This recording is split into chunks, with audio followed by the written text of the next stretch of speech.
다윗이 성전 건축하기를 소망을 했습니다. 그러나 하나님께서는 성전 건축을 하지 말라고 거부를 하셨습니다. 다윗은 거부를 당했지만은 그러나 하나님께서는 다윗의 그 마음을 받으셨고 하나님께서 다윗에게 큰 축복을 주시겠다라고 우리가 지난번 말씀에 7절부터 이후에 보시면은 하나님의 그 약속이 기록이 되어 있습니다. 나단 선지자를 통해서 이 말씀을 듣고 다윗은 너무 기쁘고 감사를 합니다.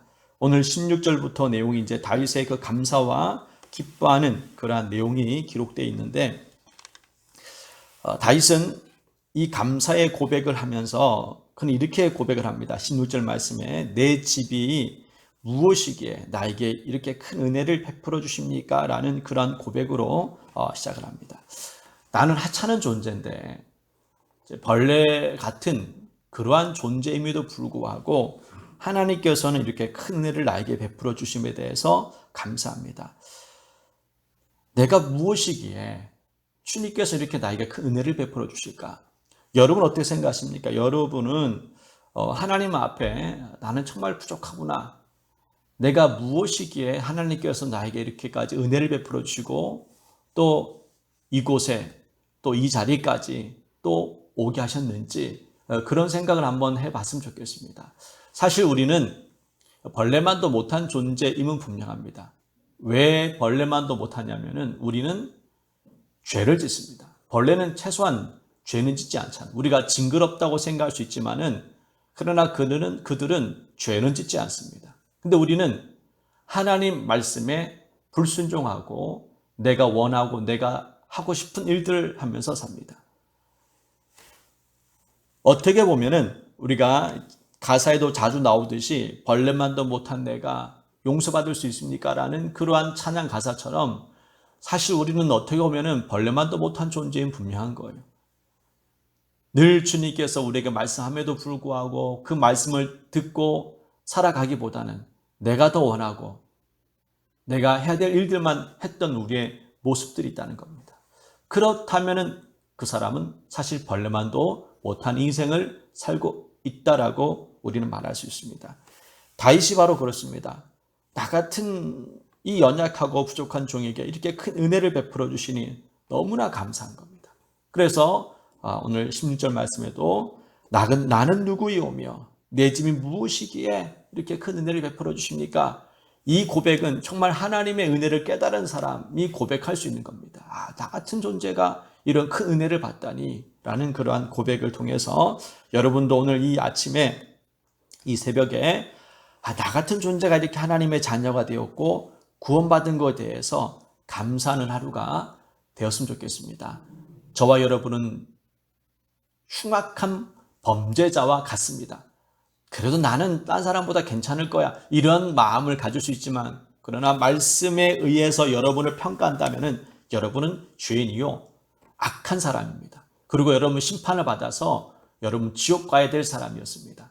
그런데 그 은혜가 주님의 은혜가 있었기에 우리가 이렇게 하나님 자녀가 되었고 구원받은 백성이 된 것에 대해서 우리는 정말 감사하면서 날마다 살아가야 된다는 사실을 오늘 기억했으면 좋겠습니다. 그리고 오늘 크게 두 가지를 여러분 오늘 이 다윗의 이 기도를 통해서 감사의 고백을 통해서 우리는 깨달았으면 좋겠습니다. 첫 번째는 뭐냐면은 하나님 앞에 나는 어떤 존재인지를 오늘 말씀 통해서 깨달았으면 좋겠습니다. 우리는 자랑할 만한 것이 없습니다. 여러분이 주님을 위해서 열심히 살았다 할지라도 그것은 우리의 자랑이 될 수는 없습니다. 왜냐하면 우리는 하나님께서 나를 어떻게 구원해 주셨는지를 안다면은 자랑할 수가 없습니다. 그리고 하나님 앞에서는 겸손해야 됩니다. 지금 우리가 살아가는 것도 하나님의 은혜임을 우리는 알아야 됩니다. 내가 여태까지 살아온 거 열심히 살아서 여기까지 살아왔지. 맞습니다. 여러분 열심히 살아왔기 때문에 지금까지 살아왔을 거예요. 그러나 하나님의 은혜가 없었다면은 이 똑같이는 되지 않을 수 있다는 겁니다. 저는 여전히 고통과 어려움을 겪습니다. 그래도 여러분은 하나님의 은혜를 받은 사람입니다. 고통이 있다고 해서 하나님의 은혜가 받지 못한 사람이 아니에요. 여러분은 이미 하나님 은혜를 받은 사람입니다. 현재 내 삶이 고통스럽고 삶의 소망이 없다 할지라도 여러분은 그래도 하나님의 은혜 받은 사람임은 분명합니다. 그 이유가 뭐냐면은 여러분은 이미 하나님의 자녀로 삶을 살고 있기 때문에 그렇습니다. 여러분 구원받은 사람이기 때문에 그런 거예요. 이 구원의 은혜는 돈으로 살 수 없는 것이고 내가 아무리 희생을 한다 해서 얻어지는 게 아니에요. 그렇기 때문에 여러분은 지금까지 살아온 것도 하나님 은혜예요. 내 삶이 지금 정말 처참하다 할지라도 여러분은 그래도 하나님의 은혜를 받은 사람임은 분명하다는 것을 잊지 않았으면 좋겠습니다. 두 번째로는요, 하나님의 약속의 말씀을 믿어야 됩니다. 다윗이 하나님 약속의 말씀을 듣고 감사와 기쁨의 고백을 하는 겁니다. 나단 선지자를 통해서 여러 가지 말씀을 듣지요. 7절부터 15절까지의 말씀이 이제 그런 내용인데 다윗이 약속의 말씀을 붙잡고 이제 기도하면서 살아가는 모습을 봅니다. 23절 말씀에 이렇게 고백합니다. 여호와여 이제 주의 종과 그의 집에 대하여 말씀하신 것을 영원히 견고하게 하시며 말씀하신 대로 행하사라고 합니다. 하나님의 약속을 믿고 기도하기 시작합니다. 이것이 다윗의 능력이었던 것을 봅니다. 우리는 말씀을 듣고 그냥 잊어버려요. 오늘 아침에도 이 말씀을 들었지 않습니까? 그러면 다윗은 이 말씀을 들었을 때 묵상을 하면서 그 말씀을 지키려고 하는 사람이었습니다. 우리는 말씀을 듣고 은혜 받은 것으로 만족합니다. 그러면 능력의 역사가 나타나지 않아요. 말씀은 듣는 것으로 끝나는 것이 아니라 말씀을 우리에게 주신 이유는 이렇게 살아라 라고 해서 우리에게 주신 것이지 듣는 것으로만 끝난다면 우리는 하나님이 기뻐하시는 삶을 살아갈 수가 없습니다. 예수님께서 비유로 말씀했지 않습니까? 두 아들이 있는데 큰아들은 야 너는 포도밭에 가서 일을 해 라고 했을 때에 이 큰아들은 예 알겠습니다 대답을 하고 나서 가지를 않았어요. 둘째 아들에게 야 너도 밭에 가서 일을 할래? 아 싫습니다. 저는 가기 싫어요. 오늘 피곤합니다. 그래서 안 갔습니다. 그러다가 생각을 내가 잘못했구나. 가서 일해야 되겠구나. 그래서 가서 일했습니다. 누가 하나님의 뜻대로 한 사람이냐라고 했을 때에 아버지의 뜻대로 했냐고 했을 때에 둘째 아들이라고 했습니다. 많은 사람들이 말씀을 듣고 오늘 은혜 받았다. 하나님께 이렇게 말씀하셨구나 라고 생각하고 그냥 잊어버려요. 그러면 무슨 소용이냐라는 거죠. 하나님의 말씀을 듣고 순종할 때에 역사가 나타나는 겁니다. 다윗은 말씀을 듣고 기도합니다. 그리고 그 말씀을 가지고 살아갑니다. 그래서 다윗이 능력 있는 사람인 겁니다. 싸움을 잘해서 능력 있는 것이 아니라 하나님의 말씀을 듣고 순종하는 사람이었기 때문에 능력 있는 사람이 되는 겁니다. 그리고 다윗은 25절 말씀에 나의 하나님이여 라고 고백을 합니다. 나의 하나님이란 이 고백은 정말 하나님의 은혜를 깊이 깨달은 사람 그리고 하나님에 대한 체험이 있는 사람만이 고백할 수 있는 그러한 이야기입니다. 지금 우리가 나의 하나님이라고 찬양도 부르고 많이 하지만 이 당시 때에는 여러분 이 야훼라는 이 말 한마디가 얼마나 쓰기 힘든지 모릅니다. 그리고 이 성경 기록할 때도 여러분 그 역사자에 의하면은 성경을 쓰다가 야훼라는 이 여호와라는 단어만 나오면은 그 자리에서 손을 씻고 다시 이 야훼 여호와라는 이름을 썼다고 합니다. 그러니까 이 이름조차 부를 수가 없었어요. 그래서 야훼라는 이 말은 사람이 부를 수 있는 이름이 아니다. 왜냐하면 이 야훼라는 이 이름은 거룩하시고 존귀하신 하나님 이름이기 때문에 부르기조차도 못했다는 겁니다. 그래서 야훼라는 단어 자체는 쓰지만은 여호와라는 이름을 쓰지만은 말은 하지 못했다라는 그러한 기록도 있는 거예요. 그리고 보통 하면은 믿음이 없는 사람은 이렇게 얘기합니다. 보통 당신의 하나님께 기도해 달라고 이런 표현이 있습니다. 당신의 하나님께. 무슨 얘기입니까? 그 사람은 하나님과 관계가 멀리 있는 거예요. 나의 하나님이 되들 좀 있습니다.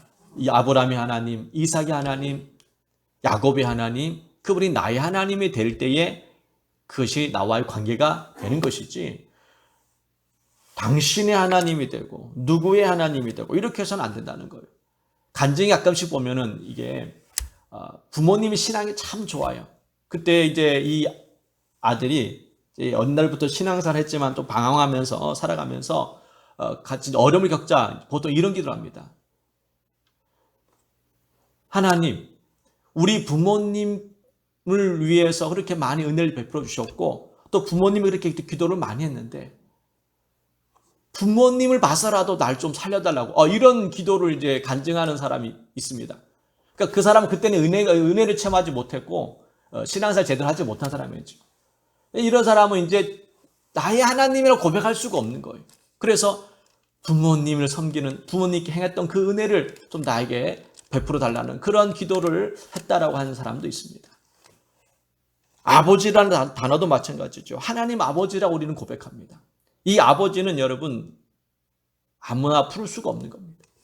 세상 사람들 하나님을 아버지라고 말할 수가 없어요. 하나님이라고는 얘기해도 아버지라고 고백하지 못합니다. 저와 여러분은 바로 나의 하나님이 나의 아버지가 되시는 줄 여러분 믿으시기 바랍니다.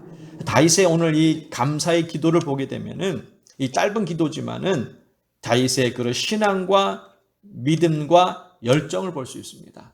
여러분도 오늘 하루 이 다윗의 기도와 같이 한번 이런 기도를 올려드렸으면 좋겠습니다.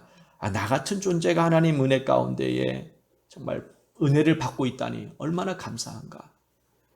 벌레만도 못한 그러한 존재임에도 불구하고 하나님께서는 여전히 나를 사랑하시고 나를 불꽃 같은 눈으로 나를 지키고 있다는 거 얼마나 감사한 일입니까?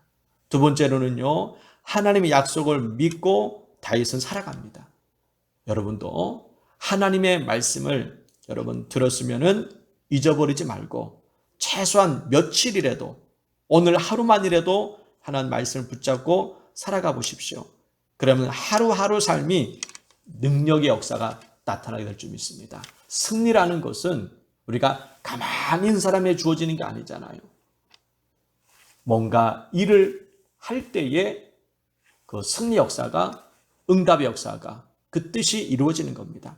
여러분도 오늘 주님 안에서 말씀에 순종함으로 나의 하나님, 나를 구원하신 그 은혜에 감사함으로 주님을 위해서 오늘 하루 사셔서 하나님 주신 그 기쁨, 그 은혜가 여러분 가운데 임하기를 주의 이름으로 축복합니다. 기도하겠습니다. 하나님 은혜에 감사를 드립니다. 다윗의 기도가 거절당했지만은 그러나 하나님께서는 다윗의 마음을 보셨고 다윗에게 축복의 말씀을 해주셨습니다. 다윗은 그때에 너무나 기뻐하고 감사하는 모습을 보면서 우리도 다윗 같은 마음을 갖기 원합니다. 때로는 기도 응답받지 못하고 때로는 거절당하기도 하고 그 응답이 더딜지라도 하나님 말씀이 여기 있사오니 그 말씀을 믿고 순종함으로 말미암아 우리의 삶이 더욱더 주님 앞에 더 가까이 나아갈 수 있도록 도와주시옵소서. 나 같은 죄인도 주님께서 사랑하시고 구원해 주신 그 은혜를 잊지 않게 하여 주시며 나의 하나님, 나의 아버지, 주님께서 나의 아버지가 되심을 감사하면서 늘 하루하루 늘 승리하며 이겨낼 수 있도록 우리에게 굳건한 믿음도 허락하여 주시옵소서.